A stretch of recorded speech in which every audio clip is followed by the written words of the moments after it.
Cinema prints Ashadham sale flat 30 to 60% discount. ప్రతి 5,000 రూపాయల కొనుగోలుపై ఒక చీర ఉచితం.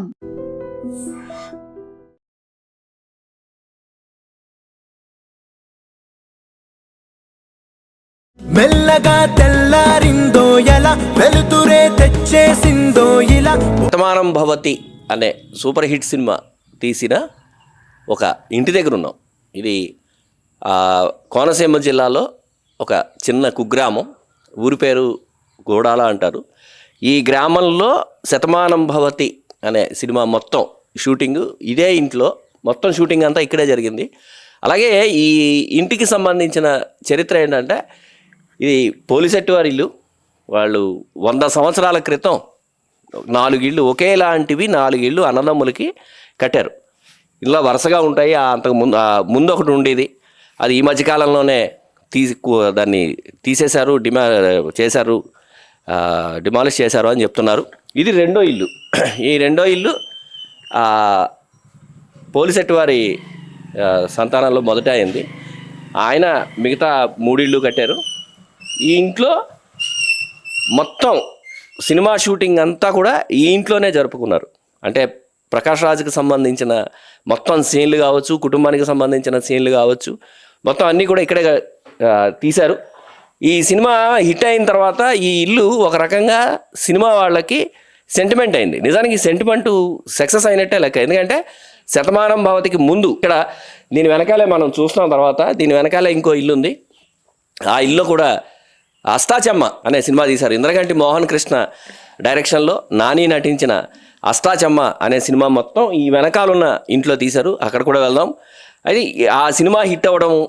రెండోది ఏంటంటే, ఈ పల్లె వాతావరణము ఒక కుటుంబానికి సంబంధించిన వాతావరణము కావాలి కాబట్టి ఆ యూనిట్ మళ్ళీ ఈ ఇంటిని సెలెక్ట్ చేసుకుంది. ఇదిగో ఇప్పుడు మనం చూస్తున్నాము. ఇవి ఈ సినిమా అంటే అంతకుముందు లేదు, కానీ సినిమా షూటింగ్ సందర్భంగా ప్రకాష్ రాజు పిల్లలు క్యారెక్టర్స్ ఆర్టిస్టులు ఎవరైతే ఉన్నారో వాళ్ళు సినిమాలో భాగంగా ఇక్కడే కూర్చుని కబుర్లు చెప్పుకోవడము, మాట్లాడుకోవడము, ఇలాంటి సీన్లన్నీ ఇక్కడే తీశారు. జయసుధ లోపల నుంచి వచ్చి వాళ్ళకి కాఫీలు అందించడము, అలాగే తాను అలగడము, అలిగి ఈ పిల్లలతోటి మాట్లాడకుండా లోపలికి వెళ్ళడము, ఇలాంటివన్నీ చేశారు. ఇదిగో ఇప్పుడు మనం ఇక్కడ చూస్తున్నాం. ఈ కుర్చీ, ఇది పడక కుర్చీ అంటారు. ఈ కుర్చీని కూడా, ఈ కుర్చీ వేళదే. ఈ కుర్చీని ప్రకాష్ రాజు చాలా, అంటే సినిమాలో భాగంగా చాలా ఎక్కువసేపు ఈయన పడక కుర్చీలోనే ఉన్నారు. అలాగే ఇలాంటి సోఫాలు, అంటే అప్పటికప్పుడు ఈ చెక్కతో చేసిన సోఫాలు కూడా దీన్ని తయారు చేశారు. ఇక్కడే చాలా, అంటే సినిమాకి ప్రాణం అనిపించే 4-5 సీన్లు ఇక్కడే తీశారు. ఒక తనికెళ్ళ భరణి తన కూతురు అల్లుడిని తీసుకురావడము, వాళ్ళకి ఈ ప్రకాష్ రాజు జీవితం అంటే ఏంటి, దాంపత్యం అంటే ఏంటి అనే విషయాలు వివరించడం, అలాంటి సీన్లన్నీ కూడా ఇక్కడే జరిగాయి, దీని దగ్గరే జరిగాయి. అలాగే ఈ మండువా ఇల్లు, ఇది మండువా ఇల్లు కావడం వల్ల ఆ మండువా ఇంటికి సంబంధించిన షాట్లు కూడా ఇక్కడే తీశారు. ఇక ఈ గదిని వాడుకున్నారు. పోలిసెట్టి వెంకట నరసింహారావు ఆయన తరానికి సంబంధించినవి. వీటిని సినిమాలో అంటే షూటింగ్ జరుగుతున్నప్పుడు కొంతకాలం మాత్రం వీటిని తొలగించి సినిమాకి సంబంధించిన ఏవో పెట్టుకున్నారు. అయితే ఇప్పుడే ఇంతకుముందే చెప్తున్నారు, ఇది మండువా లోగిలి. ఈ మండువా లోగిలి ఈ తరంలో చూడడం కష్టం. మనం అంటే ఆధునికమైన తరానికి సంబంధించిన మనుషులే అయినప్పటికీ ఇంటిని మాత్రం ఎవరూ మార్చలేదు. 100 సంవత్సరాల క్రితం కట్టిన ఇంటిని అలాగే ఉంచారు. ఆ సాంప్రదాయాన్ని, వాటిని అన్నింటినీ ఇప్పటికీ అలాగే కొనసాగిస్తున్నారు. ఈ గదులన్నింటినీ ఇక్కడ వీళ్ళు సినిమా షూటింగ్లో భాగంగా వాడుకున్నారు. కొన్ని షాట్లు ఈ మండువా లోగిలో ఉన్న చోట కూడా కొన్ని షాట్లు తీశారు. అలాగే ఈ పిల్లలు వాళ్ళ అమ్మమ్మతోటి, నాయనమ్మతోటి మాట్లాడడము, అలాంటి సీన్లన్నీ కూడా ఈ గదిలోనే తీశారని చెప్తున్నారు. ఇక్కడ ఇదిగో ఈ వంటిల్లు కింద ఈ రూమ్ని వాడుకున్నారు. అంటే జయసుధకి సంబంధించిన వంట పనులు అలాంటివన్నీ కూడా సినిమాలో కనపడుతూ ఉంటాయి. ఆవిడ వంట వండడము కానీ, క్యారెక్టర్ కాఫీ కలపడము, ఇలాంటివన్నీ కనపడుతూ ఉంటాయి, సీన్లు ఉంటాయి. ఆ సీన్లన్నీ కూడా ఇక్కడే వాడుకున్నారు. అలాగే సినిమాలో జయసుధ అలగడము, అలిగి పెరట్లోకి వెళ్ళి కూర్చోవడము అలాంటి సీన్లు ఇక్కడ ఈ సీన్లన్నీ ఇక్కడ ఈ దీంట్లోనే వాడుకున్నారు. ఇది ఈ ఇంటి గొప్పతనం. అయితే ఇంటికి 100 సంవత్సరాల చరిత్ర ఉంది. ఇది పల్లెటూరు కావడము, ఎక్కడ షూటింగ్ వచ్చిన వాళ్ళు ఎవళ్ళు కూడా ఎక్కడ ఇబ్బంది పెట్టలేదు. పొద్దున్న 6:30కి షూటింగ్ వచ్చేవారు. ఇక్కడే పక్కనే టిఫిన్లు చేసుకునేవారు. అలాగే మధ్యాహ్నం భోజనాలు కూడా ఇక్కడే తయారు చేసుకునేవారు. సరిగ్గా సాయంత్రం 5:30 అయ్యేటప్పటికి షూటింగ్ ముగించుకుని పొద్దున్న ఉన్న ఇల్లు ఎలా ఉందో అలాగే నీట్గా చేసి వెళ్ళిపోయేవారు. ఇప్పుడు ఇది చూస్తున్నాం, ఇది అష్టాచమ్మ నాని హీరోగా వచ్చిన ఇంద్రగంటి మోహన్ కృష్ణ తీసిన సినిమా ఇది. ఈ సినిమా ఆ సినిమా వల్లే ఈ ఇల్లు తెలిసింది. ఈ సినిమా మొత్తం ఇక్కడే తీశారు. అష్టాచమ్మ సినిమాలో ఎక్కువ భాగం పల్లెటూరుకి సంబంధించిన ఎక్కువ భాగం ఇక్కడే తీశారు. ఇక్కడ తీసిన తర్వాత ఈ ఇల్లుంది, అలాగే దీని ముందు ఇంకో ఇల్లుంది అని నిర్మాతలకు తెలియడంతో ఆ ఇన్ఫర్మేషన్తో శతమానం భవతి ఇల్లు మొత్తం వాడుకున్నారు. వీళ్ళు పొద్దున 6ంటికి వచ్చేవారని చెప్తున్నారు. 6 నుంచి సాయంత్రం 5 వరకు షూటింగ్ చేసుకుని చక్కగా ఇంటిని ఎలాంటి ఇబ్బందులు లేకుండా చేసి మళ్ళీ వాళ్ళకి తిరిగి అప్పగించేవారు అని చెప్తున్నారు. సినిమాలో కనిపించే పెరడు అలాంటిది కానీ, ఆ నూతికి సంబంధించిన అంశాలు కానీ అవన్నీ కూడా ఇవేను.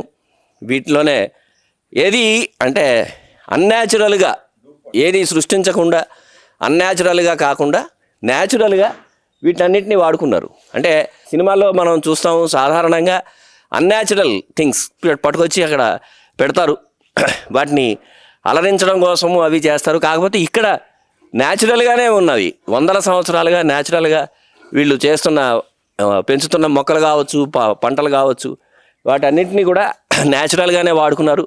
సినిమాటిక్గా ఎక్కడ చూపించకుండా ఇల్లు ఎలా ఉందో అలాగే వాడుకోవడం వల్ల సినిమా చూసే ప్రతి వాళ్ళు కూడా ఈ సినిమాని తమ ఇంట్లోనే జరిగింది అనే ఒక ఫీల్తో చూడడం వల్ల అది సూపర్ హిట్ అయింది. ఇది అష్టాచమ్మ సంబంధించిన ఇల్లు ఇది. ఈ ఇంట్లో కూడా మనం ఒక మాట వెళ్దాము, వెళ్ళి ఈ ఇల్లు ఎలా చేశారు, అసలు ఏంటి, ఏమైనా మార్పులు అవి చేశారా, ఇవన్నీ ఇక్కడ ముగ్గులు అన్నీ వేశారు. ఇవన్నీ కూడా వాళ్ళు చేసుకున్నవే. సినిమాకి సంబంధించి అష్టాచమ్మ ఇందాక అనుకున్నట్టు మోహన్ కృష్ణ డైరెక్షన్లో వచ్చిన సినిమా. ఇవన్నీ ఇలాగే ఉన్న ఇల్లు, ఇలాగంటి ఇల్లునే ఇలాగే వాడుకున్నారు. ఇది సినిమా తీసి చాలా కాలం అయింది కాబట్టి వీళ్ళు ఇప్పుడు ఈ ఎవరైతే ఇంటి యజమానులు ఉన్నారో వాళ్ళు వాడుకుంటున్నారు. ఇది ఈ త్రాసు బహుశా ఈ తరంలో ఇలాంటి త్రాసు మనం చూడలేము. ఇది ధాన్యం కొలవడము వాటి కోసం అని తయారు చేసుకున్న, ఆనాడు ఎప్పుడో తయారు చేసిన త్రాసు. ఈ భోగి మంటలు ఇవన్నీ కూడా అప్పటివైనా చెప్తున్నారు ఇందాక. అంటే వీళ్ళ ఇంట్లో పిల్లలు ఎవరు లేకపోవడము, దీన్ని వాడకపోవడం వల్ల వాటిని పక్కన పెట్టేశారు. అలాగే ఈ శతమానం భవతిలో సంక్రాంతి సంబరాలకి సంబంధించిన పాట, దాన్ని కూడా ఆ ముందు ఇంటి ముందున్న స్థలంలోనే చిత్రీకరించారు. అలాగే కొన్ని పొలాల మధ్య కొన్ని షాట్లు ఉంటాయి హీరోయిన్కి మధ్య, అలాగే హీరోయిన్కి వాళ్ళ మేనమావలకి, హీరోయిన్కి వాళ్ళ బాబాయిలకి మధ్య కొన్ని సీన్లు జరుగుతాయి. హీరోకిను మిత్రులకి కలిసి సంబంధించిన కొన్ని సీన్లు ఉంటాయి. అవి కూడా ఇదే ఊర్లో వీళ్ళ పొలాల్లోనే, వీళ్ళకి సంబంధించిన ఈ పోలిసెట్టు వారి పొలాల్లోనే వాటిని కూడా చిత్రీకరించారు. అంటే మొత్తం సినిమా శతమానం భవతి మొత్తం సినిమా అంతా పోలిసెట్టు వారి ఇంట్లోనూ వారి పొలాల్లోనూ జరగడం. వాళ్ళు ఆయన ఇక్కడే ఉన్నారు, మనం అడుగుదాం ఆయన్ని, ఆయన అభిప్రాయం ఏంటి, ఆయన ఎలా ఫీల్ అవుతున్నారు. సార్ నమస్తే సార్. నమస్తే. నా పేరు భాస్కరరావు అండి, పోలిశెట్టి. ఇది మా తాతయ్య గారు వాళ్ళు కట్టించిన ఇల్లు. ఇంచుమించుగా 100 సంవత్సరాలు అయిందండి. ఇక్కడ సెంటిమెంట్గా సినిమాలు కానివ్వండి, లేకపోతే సీరియళ్ళు కానీ ఎవరు వచ్చినా కూడా హైదరాబాద్ నుంచి అవనివ్వండి, బెంగళూరు నుంచి అవని ఉట్టప్పుడు కూడా వచ్చి ఇల్లు పూర్వం కట్టిన మండువా ఇల్లు అని చెప్పని అందరూ చూడడానికి వస్తూ ఉంటారు.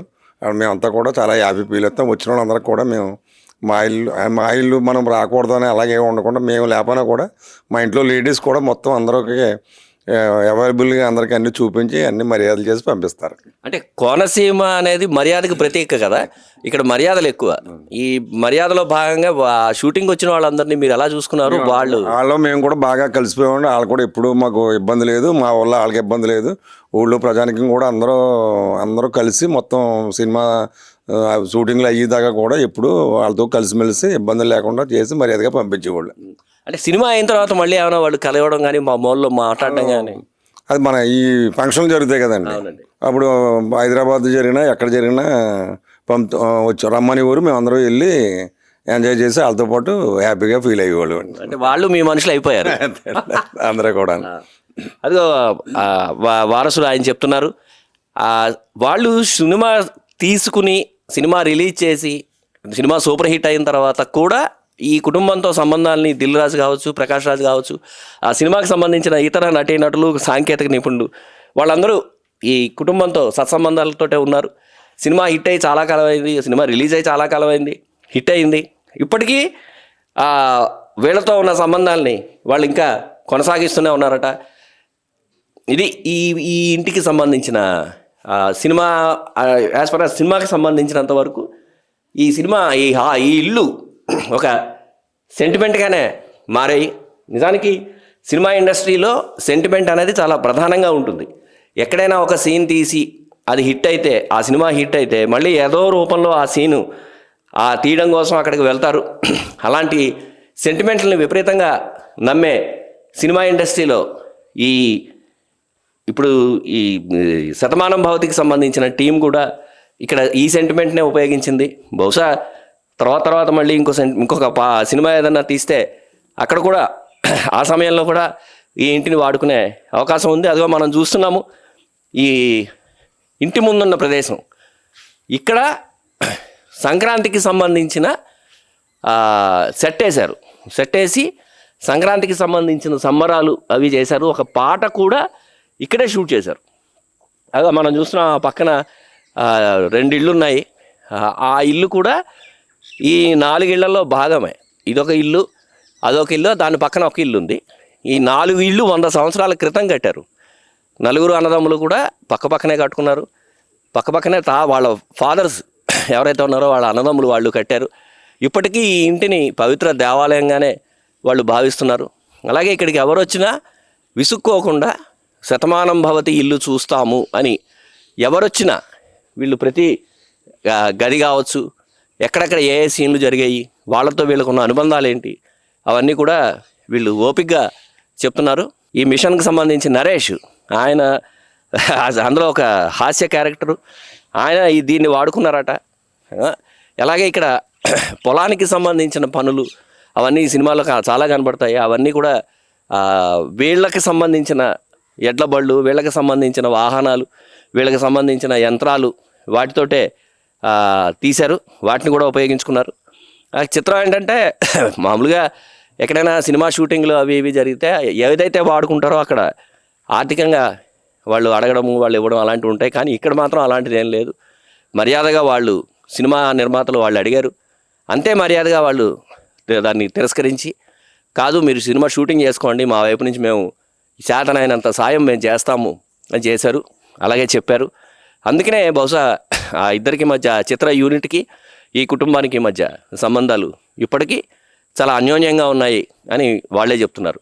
కెమెరామెన్ రెడ్డి శ్రీనివాస్తో ముక్కామల చక్రధర్, ఐ డ్రీమ్ ప్రత్యేక ప్రతినిధి. మెల్లగా తెల్లారిందో ఎలా, వెలుతురే తెచ్చేసిందో ఇలా.